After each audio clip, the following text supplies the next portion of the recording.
ngeke umuntu umfunde akasona isikole. Bodlozi wesitha. Ukuphila budlabha Right. akukho right. Umzalwane kodwa uhamba ama-club. My God. Phitho umgqomo kaSathane. Gee. Uyaphuza, We Jesu. uyagroova, We Jesu. bafuqa lento ekuthiwa ihabli. Ihabli. Phila nje impilo nje yakho nje ayicace. Social media wakho uma umzalwane awucaci, angapostwa iy'thombe ey'ningi. Yakwazi ukwathanda fly wena uney'ngane eziwu-2 manje ngisazo-adama outside. Ngafika lapha ehholo ngathi ey'hlalweni Kwahlehla ey'hlalweni. wahlehla Hayi. Kwahlehla ey'hlalweni. lento engiyisho ingcono kakhona abanye bayangibuka la bayayazi. Zahlehla iy'hlalo not front line. Kwahlehla la kwahlehla lapha kwahlehla lapha. Oh. Lies, lies, lies. And everywhere is lies.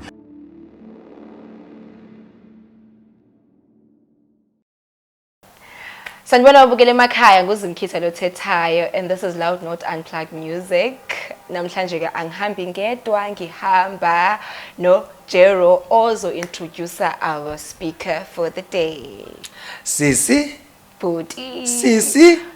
Bhuti. Alibongwe igama lenkosi, alibongwe kakhulu. Sanibonani kuphi na kuphi la kubonakala khona le podcast ngithi sanibonani yona yodwa ke number 1 kuyona yonke KZN Nkosi yami ngithi nje hlalani nibukele kuningi enizokuthola namhlanje kanti ke sinilandele umfundisi osemusha ebusheni bakhe waphinde waba ne movement yabantu abasha eseza umuntu omusha. So ke namhlanje sokhuluma kabanzi naye umfundisi umntungwa umfundisi uDilas Pastor Dilas, Dila Madila, uPastor Dilas umntaka Mntungwa, sokhuluma naye namhlanje kafishane. Umuntu omusha ngicela ukuthi wenze into kanjena ibe yodwa nje. Uthege abangani bakho abantu abasha, uthege nalaba abafuna ukukhula enkosini, abafuna ukuya phambili nempilo, bese ungisiza ngento eyodwa ushare le podcast. Uyishare kuyona yonke indawo kona kuma page uphinde uyishare na kwi-timeline yakho ngoba kukhulu okuzayo kukhulu ozosizakala kukona. Namhlanje ngicela ukuthi samukele sengicishe ngathi ngicela sishaye izandla samukele noma singayishaya lapha emakhaya shaya izandla lapha shaya izandla ngifuna samukele namhlanje umuntu kaNkulunkulu umuntu wasezulwini iman of God man of the hour man of the moment Nkosi yami umkhonzi wenkosi hayi Bodlozi wesitha. My God. Phitho umgqomo kaSathane. Gee. Funa samukele mfundisi uDilas. Baba Mntungwa. Asithokoze Jeremiah. Sithulise emakhaya kwabasibukele. Dadewethu Zimkhitha ngiyabingelela. Mntanami egameni lika Jesu. Nkosi yami. Nawe Jeremiah manje susuke wahasha into eziningi kakhulu. Emakhaya siyanibingelela egameni lika Jesu obingelelayo uPastor Dilas wakamntungwa isibongo asilithokozele ithuba silibambe ngezandla zombili lokuba sibe khona la ekhaya. Uhlale kuyintokozo ke ukubuya noma ukufika sibe khona phakathi komhlane nembeleko. Yimini imbeleko. Noma sithi imbeleko nomhlane noma sithi umhlane sithi imbeleko kodwa nje ukuba phakathi kwenu kuyintokozo enkulu ngakho ke halala shayine emakhaya.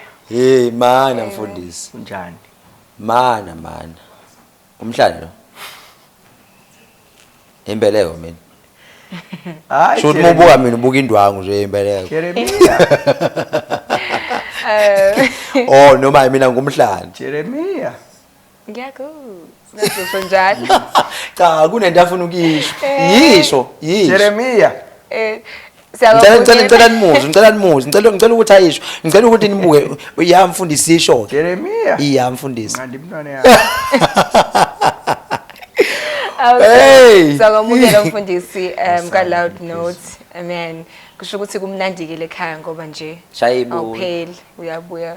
Nokuyathokozisa ukuba nani.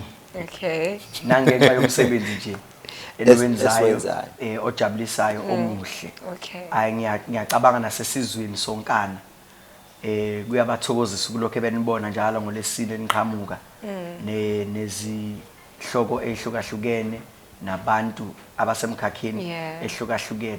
Kuyaselapha lokho nathi sisemakhaya.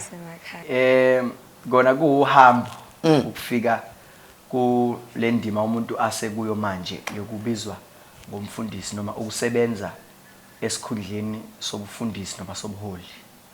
Ngamukela uJesu at a very tender age. Ngangisemncane kakhulu ngamukela uJesu. Kwasho ukuthi ke vele ngizalelwe ekhaya labazalwane. So uma uzalelwe ekhaya labazalwane uyazazi ezinye izinto. Kodwa uma ungakasithatha isinqumo sobukwamukela uJesu ufana sasithi ke thina uyigundane lasesontweni. Umuntu nje wakhona kodwa ongenabudlelwane ekuthizeni nomnikazi wenkonzo. So ngasindiswa at a very tender age. Ngamukela uJesu, ngahamba noJesu nje emsheni bami, ngahamba naye uJesu. Kwasho ukuthi ekusindisweni kwami umfundisi wangaleso sikhathi kwakumfundisi owaye very active in the things of the Lord. Ngasheshe ngaxhuma ekufundeni izwi likaNkulunkulu nasekulipracticalizeni noma ekulithatheni lishiwo bese ngilenza bese ngilidlulisela kubantu. I remember esikoleni angifike esikoleni ngishumayela nakhona kwaye kwenzeka nje any incident esikoleni ukhona umem usaphila namanje esikoleni kwi school hall kwakugcwele ihlalo kuzobhala umatric ngangakafiki ka matric kwakuzobhala umatric ngangena eholo ngayo practice lento ebesifundiswa esontweni yamandla kaMoya Ngcwele.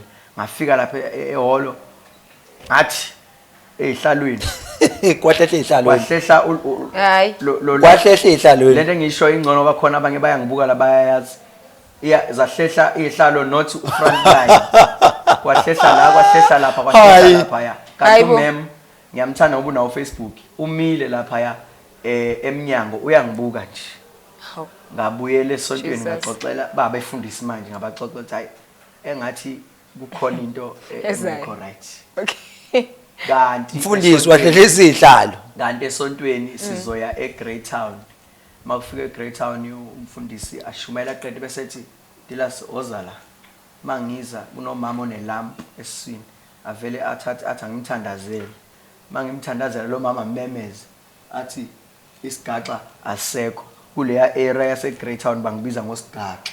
How Thandazele umuntu anga understand lutho lento mana mfundisi usigaxa so after that hayibo sangena Bible study sangena kuma Bible study safundiswa ngoNkulunkulu safundiswa ngoJesu safundiswa ngomoya oyingcwele yonke lento ngiyayithatha Jeremiah. Ngihamba nayo la kune gathering yabantu ngishabangani bami sengiyabashumayeza esikoleni ngiyabashumayeza ngoba every day ngikwi Bible study ngikwi home cell noma ngisesiguqweni. So lento yokukholwa kusukela ebuncane ngahlakanipha mina ngahlakaniphela ekukholweni noma ngahlakanipha ngikwa Jesu kangangokuba izinto zezo zingifice ngokuhamba ngaphakathi zizamile ukungidonsa kodwa zangangidonsa kahle hle zangaqeda ukungidonsa izinto ke zokukhula zohamba lethu halfway. Few years down the line ngangena ku praise and worship team shama chorus ngivuthulula ichorus emvuselelweni imvuselelo bingena ngo6 ngo4 sesifikile simisa ihlalo sithandaze ihour ngo6 yaqala inkonzo ba worshipeke abantu into ye worship angizange ngiqala kungena ku worship team mhlawumbe kwaphela unyaka ngingakaze ngilidi worship ngilida nje ama chorus. Qala ama chorus ashawe mase kuzongena ngasezwini kungena iworship ngingakaze mina ngilide iworship mhlawumbe kwaphela unyaka. Kukhona umama Khumalo sasina kwi praise and worship wayefasile lo mama ethi umuntu ozolida iworship umuntu ofane kube umuntu othandazayo ogcwaliswe ngamandla kaMoya oyingcwele one evidence yokukhuluma ngezilimi. Mina ke ngilana emakhorasini ngelinye ilanga sishaya ichorus leli chorus leli lalithi sikulethele izindaba ezinandi khona ngekakudele mhlawumbe ngahamba line abawu5 yehle wandazi kwehla iEras Jeremiah eyenza ukuthi lelo chorus lelo ngangiqhubeka sigida sishaya izandla sigida kodwa kwehla inyembezi kwabanye kwakusetendeni elalilapha ku Millarina Gardens kwehla iEras eyisimangaliso well ngaqhubeka kodwa ngahlala ekubeni kwi praise and worship team. kwaqala indaba yama home cells sasine home cell yayise khulula ngesikhathi ama home cells eqhubeka ngelinye ilanga nje home cell kwathiwa ke wena ozoshare namhlanje Okay. asukuma angisheranga into eyayambulwe umoya oyingcwele kimi but I went back to my notebook ngoba sasine ngaleso sikhathi sasiphatha ama notebook makushunyela phambili ubhala phansi ama notes even everything so ngama kwi home cell sashuma egarage lomzalwane shumayela kwi home cell shumayela home cell ngabona hayi cha ngishumayelile ngempela home cell Okay. hayi ngathi ngiphume nje lapha ngithi hayi na next week ngizolithola ithuba batha kufanele uhambe lento adu ishumayela you must do a deeper study ngayo Yes. before we shumayele get full understanding hayi kathi mina ngokwami ngathi ngishaye ngempela and then ngaqhubeka ngathenda ama Bible studies ngafunda zimkhitha ukudivide the scriptures Okay. ngokusizwa umoya oyingcwele Okay. angiyena umfundisi njalo kodwa sebeqalile abantu bathi umfundisi ngiyakhumbula kunenye inkonzo sasekuyona bangibiza ngomfundisi same time wasukuma umpostoli same time waba rebuke wathi lo akuyena umfundisi Yeah.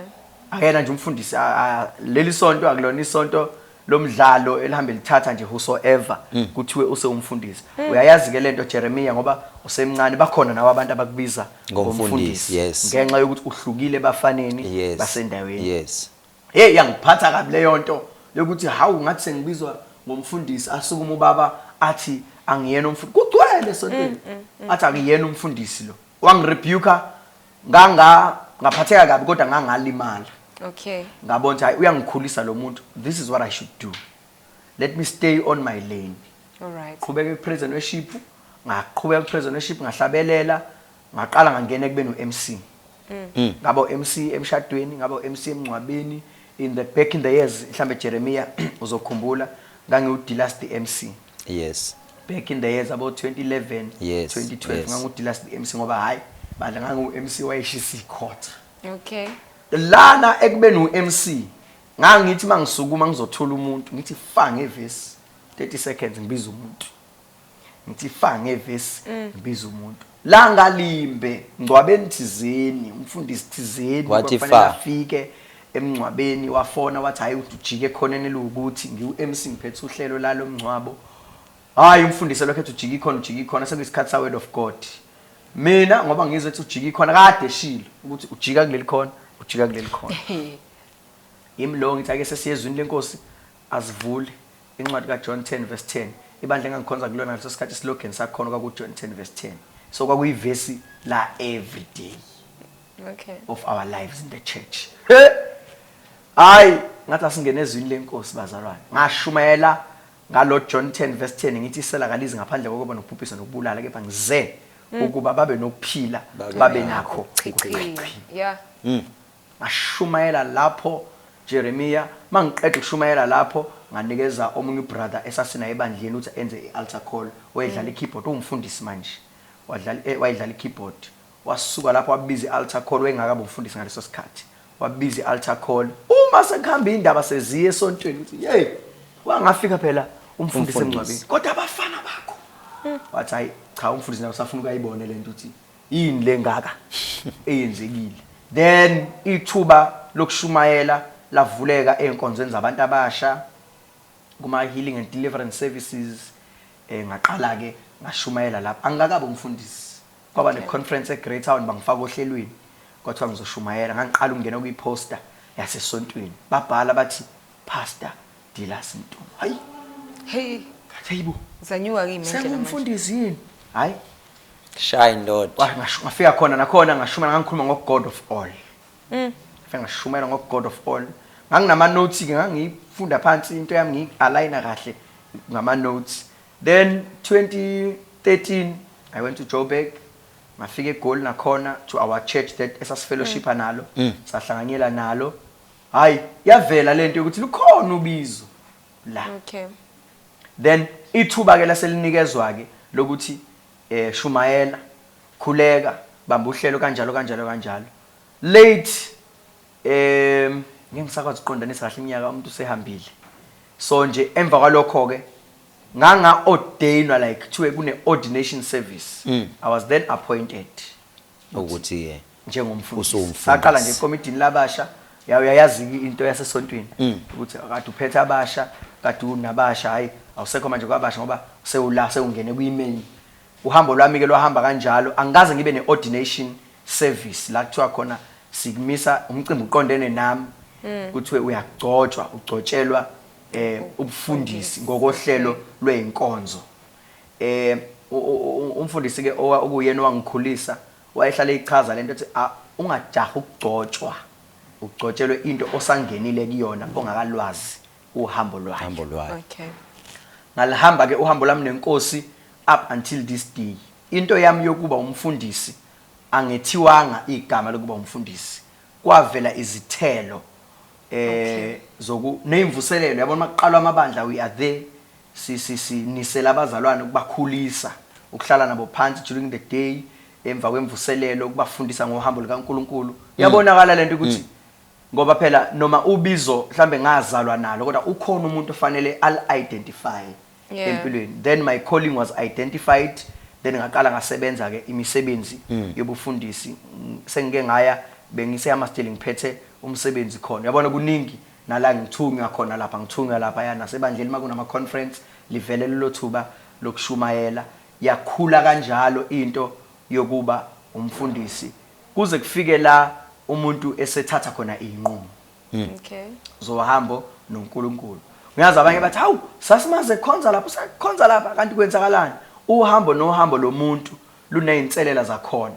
Lunezinto zalo noma kunendawo ufana ukukhulele kuyo udlule uye somewhere kanjalo ngokuhamba kwesikhathi. Njengamanje ngiphethwe ebandleni I am leading umsebenzi wase GNF eMhlathuze ngikhona eDurban Station ngilekelela ubaba uBishop Entinhlapho ngokubizwa inkosi nangokusizwa uNkulunkulu umsebenzi wobufundisi usaqhubeka uhambo luselude. Aye siyabonga kakhulu umfundisi siyabonga kakhulu ukuzwa uhambo lwakho luhle kangaka. Kodwa ke siselapho ngiyacela ukuthi usiphinde usiphe futhi izikhathi ezinhle odlule kuzona ekukholweni nokuzuzile ohambeni lakho lokukholwa. Izinto ezinhle engingayibalula kulolu hambo lwethu nenkosi. Mina ke ukukholwa mhlambe kwenza into eyayingeke izenzeke empilweni yami ngoba angizalekanga kahle nje. Angizalelwanga emndeni nomkhulu, angizalekanga nje kahle, angisho kanjalo. Kodwa uNkulunkulu ungenzele isimanga kwangisiza ukwamukela uJesu. Okokuqala kwanginikeza igama lokuthi ngibizwe ngomntwana kaNkulunkulu. Okwesibili kwanginika igama emhlabeni. Njengoba ngihleli la namhlanje abantu bengibukele emakhaya ingenxa yokuthi ngathatha isinqumo sokwamukela uKristu Jesu abe inkosi nomsindisi wempilo yami. Kukhona abantu engabe abamazi uDilas ngoba ngabe angikholwanga mhlawumbe kuba ngizange ngisindiswe ngaba nginalo leli gama enginalo. Angikusho lokhu nginento ethi kufanele simbonge uNkulunkulu ngokuthi ebusheni bethu sahlangana noJesu wazuza impilo yethu. Baningi abantu abazabalazayo abakwi age yethu basayifuna namanje abakayitholi. Mina ukufika kwami kaJesu kwangenza ngayithola ngayibona ukuthi ngubani. So into enhle nje engiyitholile la kaJesu ukuphila okuphakade. Engine guarantee yakho ukuthi nginokuphila okuphakade. Okwesibili emhlabeni ngiphilela inkosi. Okwesithathu igama uNkulunkulu anginikeze lona. Yabona makuthiwa imfabango yayithunta ezaleni ayihlalise namakhosi. Ngane ngangena la insindisweni ngayibona lento yokuthi ngisho emndenini wami engiphila kuwona mase kufike mina nje kufika ngazi ukuthi kufika omunye umuntu ongasiyena wala ekhaya ingenxa yale ngubo engayimbatha mhlamsindiso. All right. Ngikhona into engiyitholayo as you speaking ukuthi you keep on emphasizing ukuthi ngangingakabi umfundisi, you know, and nanokuthi yena you are actually saying ukuthi waqala usamncane ukukholwa. So ngicela bandla ukuthi ungene deeper ukuthi owabugcina kanjani ubusha bakho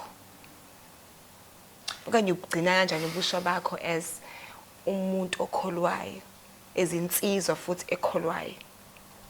Ngiyabonga kakhulu mntanami lo mbuzo ngoba umbuzo ophusile. Ngiyathanda ukugcizelela lokho. Uma uphila empilweni, impilo ihamba ngeyinqumo. Lord Jesus, mntanami.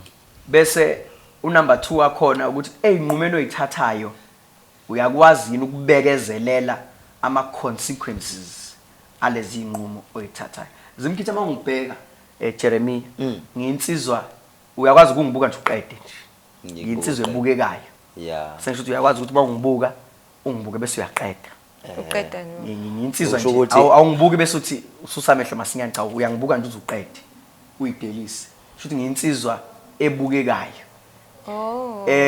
Esikhathini sokukhula. Alright. Zimkhithi ukuthi uyambukisisa umfundisi Jeremy. awudluli. Jeremy. Hey Nkosi yami. Awumbhazi. Jesu nje. Uyamfonela ubuku Jesu. Umqalisi nomphelelisi. Maye nangu phela umfundisi ethi Ekwazini lokho Uyabuka. Jeremy ukuthi ngiyazazi ukuthi ngiyinsizwa ebukekayo. Yeah. Kunezwi elithi kungabikho umuntu ngizohlephula nje. Thokoza insizwa ebusheni bakho. Lisho njalo ngithi. Yeah. Bese kungabikho umuntu odelela ubusha bakho, which means ukudeleleka kobusha kusezandleni zakho. Okay. Ngoba kuya nangeminyango oyivulayo ebusheni bakho sahamba nenkosi. Khona iminyango engafanele uyivule. Okay. As much as iexciter noma kuyisizini yaleyo minyango.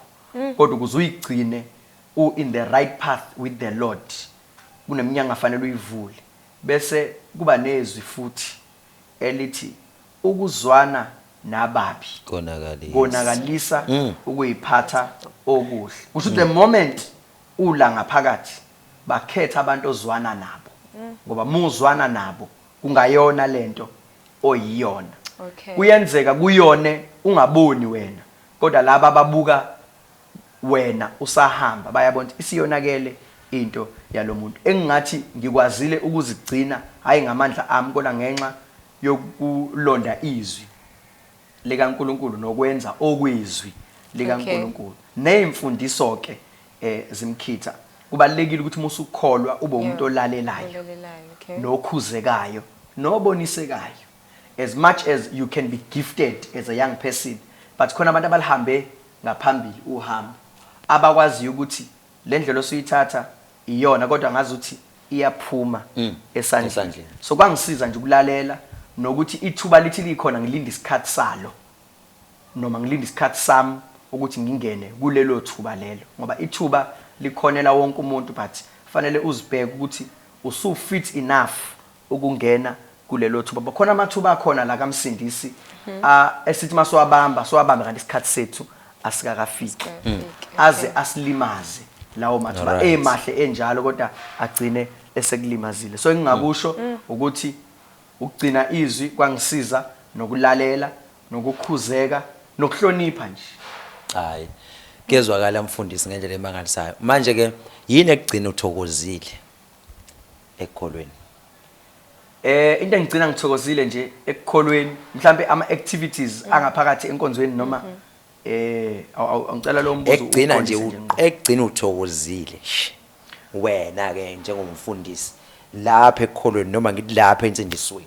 Mina into engigcina ngithokozile la ngaphakathi ekukholweni uthi umbhalo wamahubo bheka kuhle kumnandi kangaka uma abazalwane behlangene benhliziyo. Lapho uJehova uyaleza isibusiso nokuphila okuphakade. Into mina engenza ngijabule njoba ngila kwaMsindisi ukuhlanganyela. Fellowship is very important to me because we fellowship ngiyakhuliseka ngiba nama experiences ahlukahlukene ekuhlanganyeleni. So ukukhonza inkosi kuyangijabulisa. Okay. Nokwazi ukuthi useceleni eduze kwami ebheka njalo ukuhamba kwami. Nkosi yami. Manje ke mfundisi ngiyakuzwa mfundisi ukuthi usecele eduze na ephekanja yebo uhamba kwami. Awu Nkosi yami mfundisi, awu siyabonga mfundisi. Manje iziphi igathi ezinzima mfundisi odlule kuzona ekukholweni noma ngithi nje izimo odlule kuzo empilweni?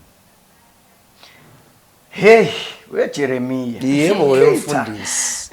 Yebo wemfundisi. Yabona impilo yokukholwa bathandekayo. Yebo babumfundisi. Ayiyona lento Isicathi. ebonakala ko social media. Yeah. Ebonakala abantu mabe sebeswenkile befaka othayi namasuti namaqhoks namawivu. Lolu hambo lunzima. Khona izwi eliku Isaiah mangaphosisi la lithi khona, I think Isaiah 40 something verse 1 uthi hey yabona mangithi 40 something uzothiwa context to Hey. bani ani ngiyeke phansi Uzogahle. ngilala ngikhona elithi uthi uJehova kuchorus Yeah. osandla sakhe ngisibambile Yeah. ngiyawuhamba phambi kwakho Kwakho. ngihlelemba amagebhu Amagebhugebhu. ngivule iminyango phambi kwakho ngiphule imigoqo yethusi ngivule iminyango yensimbi. You know leyo nto ikhombisa ukuthi kulolu hambo lwethu lokukholwa esilithathayo kuma zombe Zombies. kunentaba kunamathafa umhlabelo lencane uthi itharodo kwesikhashana Yeah, igravele emva kwalokho intaba le iyenyukela kodwa siyabambelela. I remember ngishumayelile Jeremiah ngikholwa ngumntwana kaNkuluNkulu ngagaxela. Ngagaxela ngithi nami ngiyazama kukhona into engithi ngiyamsiza umuntu thizeni izinto zangahamba kahle yabona uma uhamba la uzama nempilo ngathi ngiyazama ngithi hayi uzomuwenza ukuthi uzothola ukuthi wenza umuntu sekufanele athole lento engithe mayenza ukuthi uzoyithola. Yeah. Jeremiah Yeah. sagadla Isitha.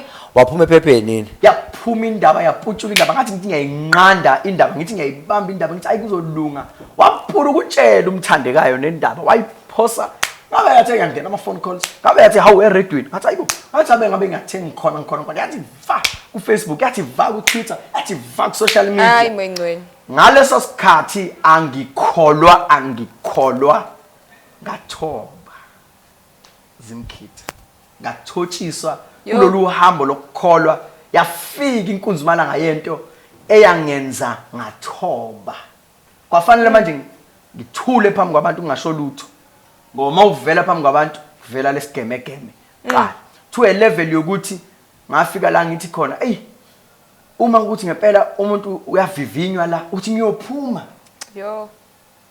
ngezwe abanye bequote uJobe bethi emva kwalokhu ngiyophuma njengegolide ngangingasafisi kwakube yilelo golide. Waphuma kodwa mfundisi. Ngomusa kaNkuluNkulu. Wawuyigolide ngaleso sikhathi. Holy ever sight God, amen. Kodwa kulezo ilingo ngasho into eyi1 ngeke uNkulunkulu ngimthuke. Because ube uNkulunkulu kukuhle. Namanje noma ngikhala noma ngihamba ngiyisitha mangihlangana nabantu kodwa yena akashintshanga ukuthi uNkulunkulu. Number 2 akashintshanga ukuthi ungibizile. Yeah mfundisi. You know zakhuluma izinto akhulumeka amagama athile Kodwa mina ngibuzile mfundisi waphuma uyigolideni.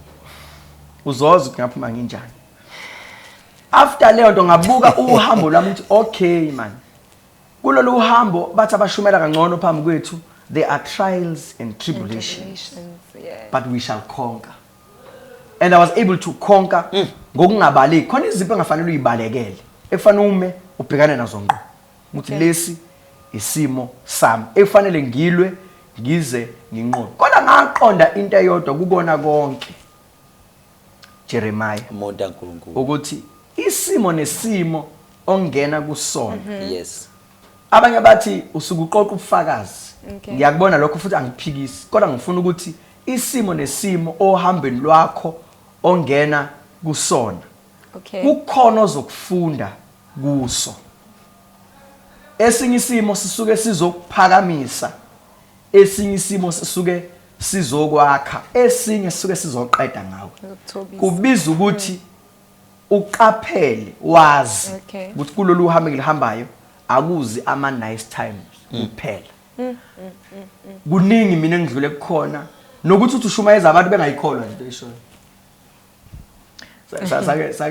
sake saba nebhadi ukuthi ekukhuleni kwethu sathi siyashumayela nawe mawuzwa abaphambili uthi uyashumayela ushinto kuthi hey mntana usemncane uthi usemncane kabe uzazi inkinga zomhlaba ngoba kusho iBhayibheli nje bangayikholwa into oyishoyo Yeah. nawe beqonda ukuthi ugcine nawe ugcina usuyicontradicta kwawena Hey, bo. kodwa kubiza ukuthi ume Okay. yabo ufana ukuthi uma ufakaza phambi kwabantu okade ubheda phambi kwabo ususindisiwe abayikholwa leyo nto abayiboni futhi ufuna ukuthi uyisho izizale ithelo akumnandike ukuthi kuzaleke ithelo Alright. ngiyayibona mina lento yethu yalapha ku Facebook ukuthi yabo manje esontweni abantu sebeyela ithomoyi bayela ukuthwethwa zimnandi lezo zinto ezala ikhaya Ukuthwethwa, ukwenzani mfundisi ukuthwethwa Ukuthwethwa. indlela ebize ngayo ukuthwethwa mina mina ngumZulu mina ngifunda othi umfundisi ke ukuthwethwa niyathwethwa lapho Ukuthwethwa. izinto zala ngaphakathi Yeah. kodwa labo bantu abathwethwayo thwethwa abathomoyayo Ayi. abagidayo abahlabelelayo there is a lot ebahlaselayo kulolu hambo lokukholwa yabona Jeremiah angikhohlwa kulolu hambo nje lokukholwa ngitshela umalume uthi emalume mina ngisindisiwe Okay. wathi athi yazi like abonke abantu abasindisiwe bafa wathi lapho engqondweni yami sekuyabuya ukuthi uma washona gogo washona umamkhulu washona uanti washona umngaki washona Should you are next. yabona wayezama ungichazela nje yabona into ethathayo mfana wami uyekufika kuyafiwa lapho hayi kodwa ngabambelela entweni eyodwa ukuthi okholwa huye noma efa uyophila hayi ngamtshela ngathi hayi malume noma ngafa kodwa ngazi into eyodwa ukuthi ngiyophila ngoba sengithole ukuphila okunguna phakathi inzima lento yethi yokukholwa ngoba uthi uyisho bebe bengayikholwa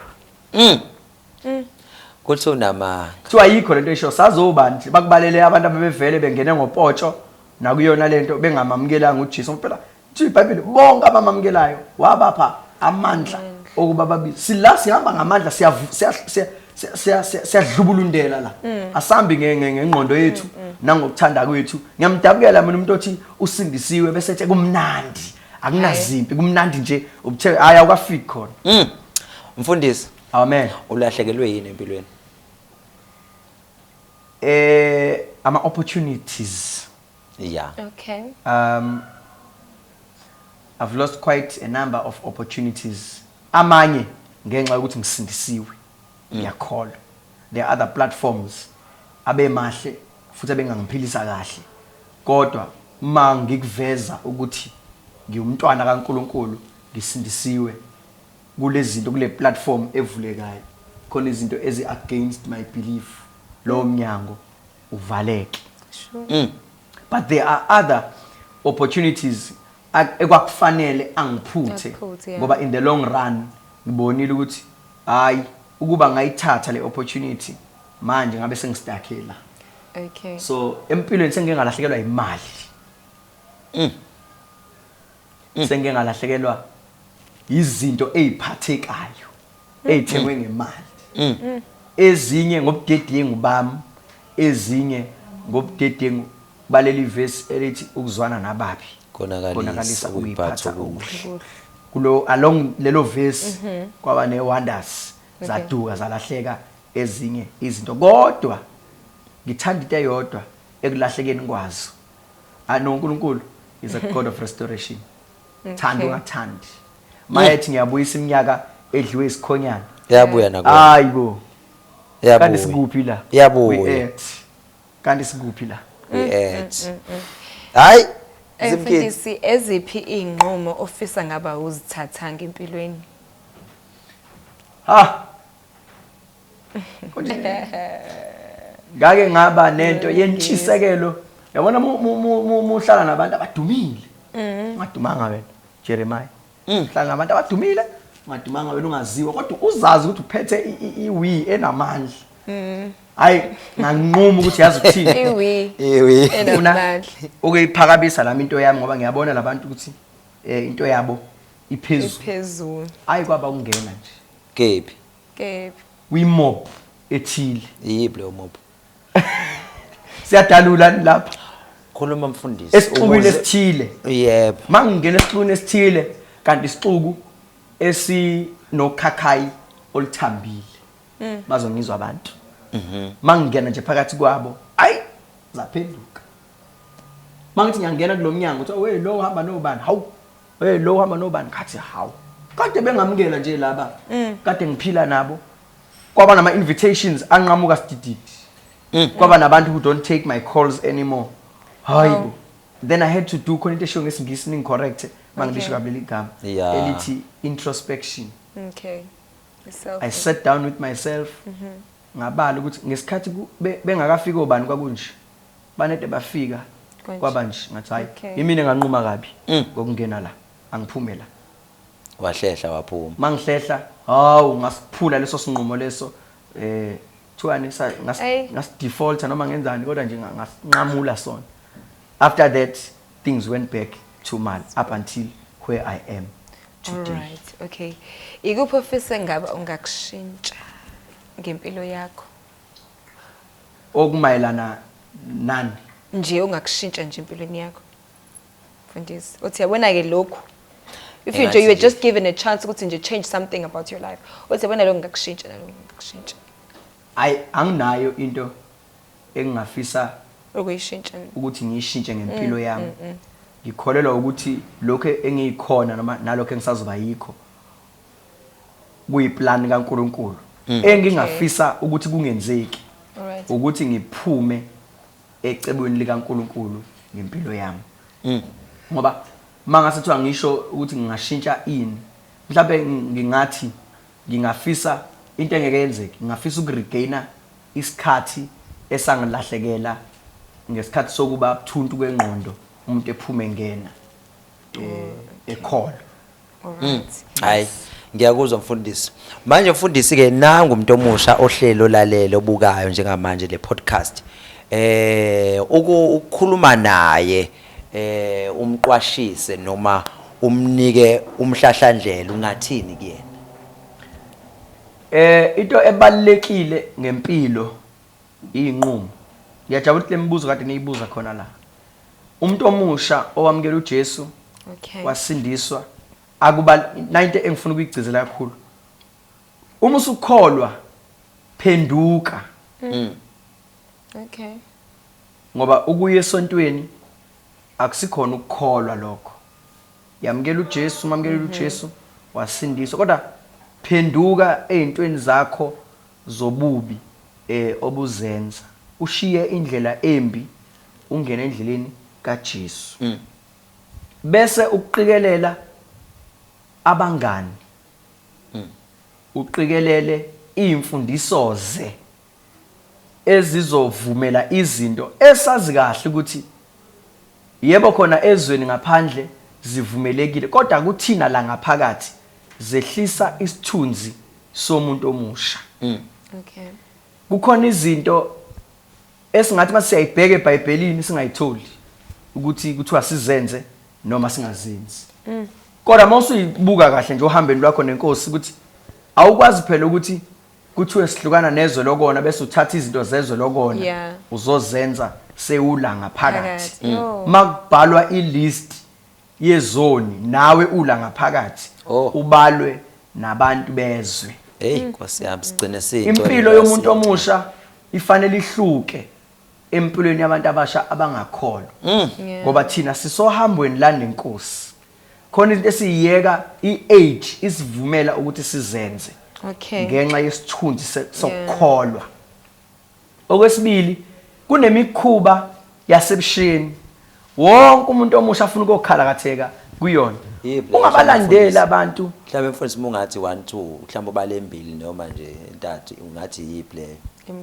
Okay, imkhuba general ejwayelekile ukuthi angifuni ukuthinta lo ojwayelekile vele lezi ingane ekholwa isinisiwe ezwenzayo ezidefendayo nangezwi kodwa nje mawukhola nje usinisiwe nawe uyazi ukuthi lento yenzayo ayikho right yiphi mfundisi le oyenzayo yiphi mfundisi one nje ukuphila budlapha all right akukho right umzalwane kodwa uhamba ama club ha uthe clubini wena uyophuza amanzi i-environment hayi mfundisi ayivumi ubabona kanjani lento angithi sina social media njengamanje bayaveza kuma social media posta go social media hayi mfundisi inkambo yakho ayicace uyabona saya komunye umncwabo ngelinye ilanga kushona umuntu omusha kwashukela kwafakazwa ngempilo yakhe kwasukuma nje umngani wakhe wathi ningangitsheli ngaye ngathi ubona cha wathi nje umngani wakhe ningasithini thina ngosibanibani How? wathi ngiyabona lezi ithombe ezidlalwa la escreenini sikuphi thina lapho ngoba phela ubeshutha nathi ithombe wadonsa iselula wathi ngicela nifake ngifuna ukunitshela mina ngosibanibani ebesiphila naye 24/7 ingqondo yami yathi Friday bekhona enkonzweni Sunday ukhona enkonzweni Monday ukhona enkonzweni uLwesithathu ukhona esiguqweni uyiphila nini lempilo kanti umuntu unje How? ufike ezenkonzweni ufike abe nje kusasa usenje mefike enkonzweni ufike enkonzweni uyikholwa elifakazayo manje mase ngizoshumayela ngasukuma ngathi hayi bazala ngizokhuluma ngomufa angisenayo into engizoyisho ngayo ngathi ngizokhulumela uNkulunkulu nayibona nithombe ayithi utshelwa yimina phela wayenzani wayiphuza uyaphuza we Jesu uyagroova we Jesu bafuqa lento ekuthiwa ihabli ihabli khona isithombe we Jesu sakhe ayifaka ishirt ya ayilifaka enkonzweni esimazela ngale enkonzweni ukuthi uthathe uniform yakhe ngesikhathi efuqa lento intuthu yonke igcwele la hawu sakwazi kulibona ishirt ukuthi hawu ukalifake nasenkonzweni so uyabona ukuthi impilo yakhe ihlangahlangene ngoba ungayiphila impilo yakho manje yamanga akho lawo waphilayo kodwa mhlawulele laba basuke besele bageqa amagula ngawe isenze sibona ukuthi hayi besamba nomuntu so kubalekile ukuthi umukholwa qeda nje ungayihlanganisi nezinto ezingasona isona kodwa ezibukeka njengaso lisho njalo izwi lenkosi ayithisho njalo izwi lenkosi lithi okubukeka sengathi kuyiso nesona so qhela nje ezintweni engizothi mangiqhamuka njengomfundisi sekufanele ucashe sekufanele ufihle izinto ezithile sekufanele ucashe emotweni thizeni ohleli kuyona kwiFrance City sekufanele ubaleke uyabona sekuneyindawo esizothi thina nje abefundisi ke siyahamba siyafika nala ngakholwa khona abantu laba ngakholwa khona ngenxa yokuthi wazana nawe wena uyakholwa sekwehlisehlo sikufice khona uhleli nabathile nenzokuthile bese ngamemezela ukuthi siyeza sikufice sekufanele ubaleke sekufanele ucashe phila nje impilo nje yakho nje ayicace social media wakho mawumzalwane awucace angapostwa izithombe ezinqunu ucace njengowami angapostwa izithombe ezinqunu kumzalwane osindisiwe angapostwa abafana aba busy namantombazane ku Facebook bebe bekholwa kusasa bame pulpit bayafakaza noma bayashumayela kodwa social media wakho usho enye into inkambo yakho akube ayiphile ngithi muhle umuntu othi ngisayizama lento yini angaka ngisayizama nje ngisangenile nami ngisafika safuna ukubona ukuthi izohamba nami ifike kuphi ngoba ungcono lowo uyacathuliseka endleleni kangakanani lo osekopele nezilimi osekopele nentshumayelo oseyishintsha ivoice wayenza uyahlabelela ngithi uyahlabelela uJero uhlabelela osezenze uJere mawuthi uyamlalela uzuthi hey engathi khona into kanti akakabi uyena so qikelela ungabi copycat egama lika Jesu kuwe ngo labi copycats uvele wena mawumile kuthi wena ngusibani ungathi mawumile kuvela abantu abawu3 kuwena ngiyayithanda into ye mentorship there are people who nami I've got my mentor my bishop is my mentor I've got other 2 pastors who are mentoring me in different ngizothini ngesimisi endaweni ezihlukahlukene. Different aspects of my life. Different aspects of my life. Okay. God bless you. Amen. So labo bantu labo khona izinto abazenza engiyithandayo but ukuze ngifike kimi ngiqede kimi fanele ngibe yimi. So uhambo lwakho nenkosi khona izinto efanele uyihlukanise, khona izinto engafanele uzenze nje. La ekusindisweni nje asigili imkhuba la ngaphakathi. Siyahluka ezweni. Wonke umuntu kumele azi ukuthi wena usindisiwe erese ekhaya, emsebenzini, esikoleni, esontweni, komakhelwane fanele bakwazi ukuthi wena uyakholwa usindisiwe. Amen. Kunjalo nje. Babukele emakhaya kunjalo nje. Ngiyakholwa azalwane. Kampo njengoba eshilo umfundisi. Baba laphana ku Facebook ngiyengibona ukuthi you are married. Shadile nayi nelink. Yeah, ne ring nje iyayisho ukuthi Amen. Ushadile Nkosi yami. And you on Facebook you always like uthi mubizo unkosikazi wakho uthi uNdlunkulu. Man said the wife of my youth. Athi wife of my youth. Ayi. Nkosi yami. Amen. Before her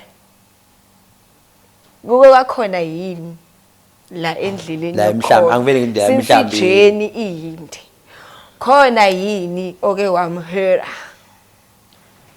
Asizenze izinto ezihethanayo la. Asihlangani nabantu esobahetha. Okay. Ngoba phela usho ukuthi umuntu musumhethile usuhlala naye isikhathi singakafiki Okay. So Ganiwe nginonkosikazi uMajobe. Ay lokho kokuhetha. Ay awukaze angaze ngihethe. Kusho ukuthi nje angiloniva, angiyona iCalvas, angihethi. Oh okay. Masafika la ekhaya saphe sangena ngempela. So baba what you trying to say ukuthi uMajobe wahlangana naye nje and then wenza ngalendlela okwenziwa ngayo esemthethweni nahamba naye nenze mission approach. Ngifuna ukuthi mina mfundisi ngifuna ukuzwa la ngisachaza indabeni wayishelela noma waya emission kumfundisi wathi mfundisi hayi ngicela ungishelela insizwa ngicela ungishayele baba noma wavele nje wam WhatsApp wathi hayi ntombi sihlangane emaGenbeni noma sihlangane kaSTS noma sihlangane ngawimpi. Yazi Jeremiah ngiyawuthanda umbuzo wakho. Ngikholwa ukuthi okay angiphendule kanje. Mina ngashela uMajobe. But ngifuna ukulungisa le error engicabanga ukuthi ayicacisekile kahle. Okay. Emission mawufika emission umfundisi akakusheleli. Akekho ngoba umfazi wakho. Wenza kanjani wena mfundisi aselapho usigcine ngalapho siqale ngala. Ngashela. Ukuthi ke uhambo lwethu ngalihamba isikhathi esingakanani. Akubanga isikhathi eside ngoba mina ngalobola ngoOctober ngoNovember ngashada. Okay. Sasesivese sinesikhathi liqalile udaba lwethu lulungiswa. Luqondiswa. Luhamba ngokohlelo esasilihlelile. Mina umfundisi wami uyena umfundisi wakhe. Saba nohlelo esalihlela ukuthi sizolihamba kanje lolu hambo. Kukhona izinto ke kulolu hambo ezingafanele zambulelwe abantu abangakalihambi uhambo. Nezinye fanele bambulelwe zona. Eyokuqala fanele siwaqede lamampunge ukuthi emission sifike sishelelwe umfundisi. Okwesibili fanele siqede nalento yokuthi emission ufika insizwa zifike zibe namatata bese intombi iyamala lowo muntu. Ngeke zimkhitha mntanami umthande umuntu ngenkani.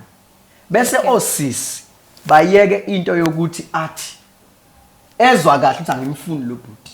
Bese emnikeza ithemba elingenasidingo. Athi umuntu hayi ngisathandaza kodwa wazi kahle ukuthi une boyfriend yakhe. Okay. Yabo. Omunye athi hayi ngisakhuleka bese eyangale kunceku baxoxe bodwa bazenze zonke izinto ezenziwayo bese ebuya ngapha exoxela abangani bakhe ukuthi hayi ngeke mina u1 no 2 no 3 angikho satisfied ngawo ubani ngudingi nokuthi ngiyambona nje ukuthi akayona itype yami. Usuhambe wayomfunda ngasese usubuya la kumfundisi uthi uNkulunkulu uthi akusiyena uqamba amanga Okay. usuke wazodlala benze njalo kanti mfundisi wasuke wazongena esigcawini esesidlale abantu abadlala kangcono naye bayenze njalo kanti mfundisi Oh. baqale bafundane ngaphandle ke manje sezulwini thina sisaya khona sesila kodwa sisela baqale bafundane Eh, mfundisi wengcwele. bafundane benze konke so ke mina lami uhambo nje ngakhuluma naye intombi hawu mfundisi uyabaleka kule nto engiyibuzayo buza Oh, yathi unqabanqaba intombi. Mana manje amagama ngiyakwazi kwa-other spline wagcina evumile namhlanje nangu la ikhona into ey'ngane eziwu-2 manje ngisazo-ada amayikhasayina futhi mfundisi yeah kanti bayakwenza lokho ukuthi bashone ngale ngemuva bafike bafundane benze konke bese yabo intwazana izonqaba ngala Jeremiah phela khona izinto engesize siphikise ngoba sihamba uhambo nenkosi khona izinto nje ongeke uyibalekele bakhona abantu futhi enye into kuya nangeyimfundiso zamabandla Okay. imfundiso yebandla ngiqikelela ukuthi umuntu ilalele imfundiso yebandla bese wenza njengemfundiso ungenzi into ongayifundiswanga ngoba nithi mase nibuya la kwi-media uzoshaya ngento engakaze ikwehlele noma uzoshaya ngento oyizwa bethi kanti abayenzayo bayazi ukuthi bona mase kuqalwa lolu hambo luqalwa kanje for an example khona amabandla esiwaziyo athi date but no sex then they date and no sex baze bafike la beshada khona amabandla athi don't date mission and communicate ngaleyo ndlela up until ilanga lomshado kunabantu imishado yabo emile namhlanje kwayiwe mission babeqala nokubonana emission wahamba umkhwenyana engenayo inamba kamakoti babuye bahlangana emission ngosuku lesibili baphinde bahlangana emission ngosuku lesithathu kwakhishwa idate yamalobolo engenayo inamba yakhe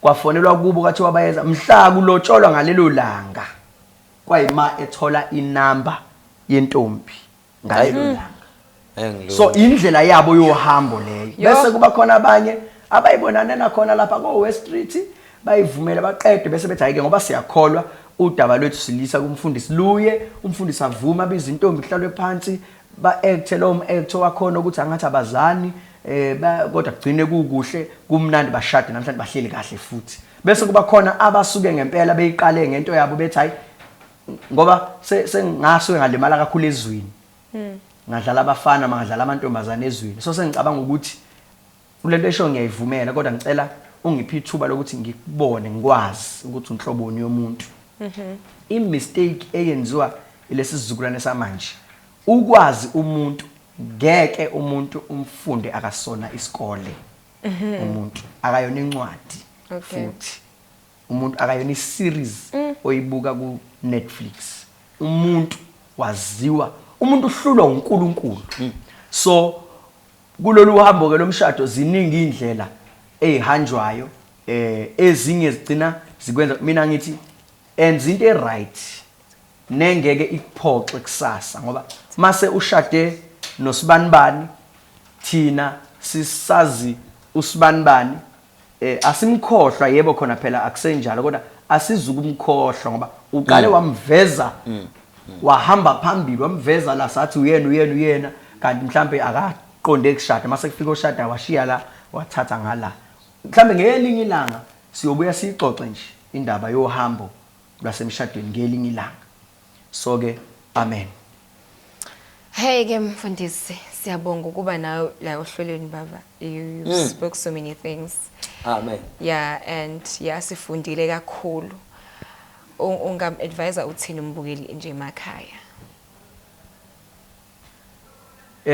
Kholwa ufinyelele ekulazini iqiniso ngoKristu Jesu bese impilo yakho uyenza icace ukuthi umzalwane noma ukhona nje usahleli ngaphakathi kodwa engifisa ukugcizelela kakhulu ukuthi kulolu hambo lethu lokukholwa akulula ludinga abantu ababekezelayo ludinga abantu abamfunayo uNkulunkulu ngoba ngezinye izikhathi kukhona izinto esicabanga zizokwenzeka kalula zingenzeki kalula ezinye sitsho zizokwenzeka manje kanti asizukwenzeka manje bese ngiya kuleyo bizo lapha obizweni ngiyanincenga bafowethu ngobele bukaNkulunkulu linda isikhathi sakho esikufanele okwesibili iba uwe kuyona yonke into oyenzayo ukuze icebo likaNkuluNkulu lifezeke ngempilo yakho. Okugcina ngci, kholwa uJesu abe inkosi nomsindisi wempilo yakho, uzuze ukuphila okungunaphakade. Shine. Amen. Abafisa ukuxhumana nawe mfundisi, maxhumana nawe kephi? Abafisa ukuxhumana nami nje ngomhla ka-1 June nginenkonzo yabantu abasha. Lapha ya at Durban Station. So baxhumana nawe lapho. TNF. Fika lapho kuleyo nkonzo ngomhla ka-1 bazoxhumana nawe. uzoxhumana nami. Facebook Dilas Mtungwa, TikTok Dilas Mtungwa, ku Instagram Pastor Dilas. Ngiyatholakala kuzona zonke izinkundla zokuxhumana. uNkulunkulu akanibusise, uNkulunkulu anilondoloze. Halala, shine. Amen. Okay, this is it for today's episode by Bukele Makaya. Thank you for joining us. Till next time. Inkosi yomusa ayinibusise, siyabonga ukuthi ke nihlale na bukela le podcast. Ngiyacela ukuthi ni share kuningi nikufundile ke lapha kumfundisi. Siyabonga kakhulu kumfundisi ethe waluleka, waxwayisa, waninikeza uhambo nenkosi ukuthi khanjwa kanjani. Igama lami nguSandile, nguJeremiah, nguJero ngwamakhanya. Sibonga inkosi yomusa ayinibusise. Till next time. God bless you.